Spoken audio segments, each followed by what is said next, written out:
হ্যাঁ, hello everyone, চলো দেখে নেব এই মুহূর্তে তুমি যার কথা ভাবছো সেই মানুষটা তোমার জন্য কি ভাবছেন। ওকে, সঙ্গে থেকো, অবশ্যই সঙ্গে থেকো, আর একটা শেয়ার করে দিও, লাইক কমেন্ট যেটা তোমার ইচ্ছে। তোমার এনার্জিটা আমি পাবো। মানুষটা না কাজে মানে খুব বেশি ব্যস্ত আছে এই মুহূর্তে। তুমি যার কথা ভাবছো সেই মানুষটা কাজের কথা ভাবছে, কাজের মধ্যে ডুবে আছেন, কাজের মধ্যে টোটালি ফোকাস হয়ে আছেন, এবং হাজার কাজের মাঝখানে তোমাকে একটু মনে করছেন, একটু না ভালোই মনে করছেন।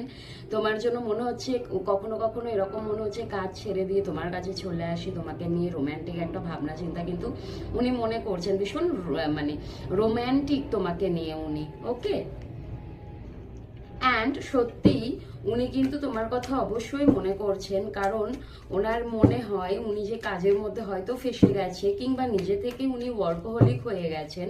তো উনি না ভীষণভাবে মনে করছেন একটা সময় মেবি তোমার সাথে উনি সময় কাটিয়েছিলেন, এবং তুমি যে তোমার সাথে উনি যখন সময় কাটিয়েছেন উনি এত হ্যাপি থাকতেন, ভীষণ খুশমেজাজ থাকতেন। সেই সময়গুলোকে কিন্তু উনি এখনো আবার মনে করছেন, ডে ড্রিম করছেন তোমাকে নিয়ে, স্বপ্নে ভেসে আছেন হাজার কাজের মাঝেও। আরো দেখে নেব, আর একটু মাঝে মধ্যে হ্যাং হয়ে যাচ্ছেন মানুষটি, এবং চাইছেন আবারও প্র্যাকটিক্যালের সাথে তোমার সাথে সম্পর্কটা শুরু করতে। প্র্যাকটিক্যালের সাথে কেন বললাম, অনেক সময় নর্মালি মানুষ কি করে, যা একটু কথা বলতে ইচ্ছে করছে একটু কথা বলি, আবার সেই যেই কি সেই হয়ে যায়। উনি কিন্তু এখন সেটা ভাবছেন না, উনি ভাবছেন যে মোটামুটি একটা ফাইনাল কিছু ডিসিশন নিতে হবে যেখানে প্র্যাকটিক্যাল ব্যাপারটা থাকে।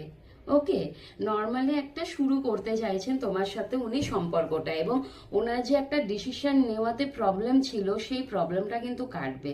মেবি তোমার যে এফর্ট, তোমার যে ভালোবাসা উনি যেটা বুঝতে পারেননি এতদিন, এবং বুঝতে পারলেও উনি বোঝার চেষ্টা করছিলেন না, তো সেখানে কিন্তু উনি একটা অ্যাকশন নেওয়ার সম্ভাবনা আছে, এবং এই হ্যাংম্যান থেকে উনি বেরোবেন।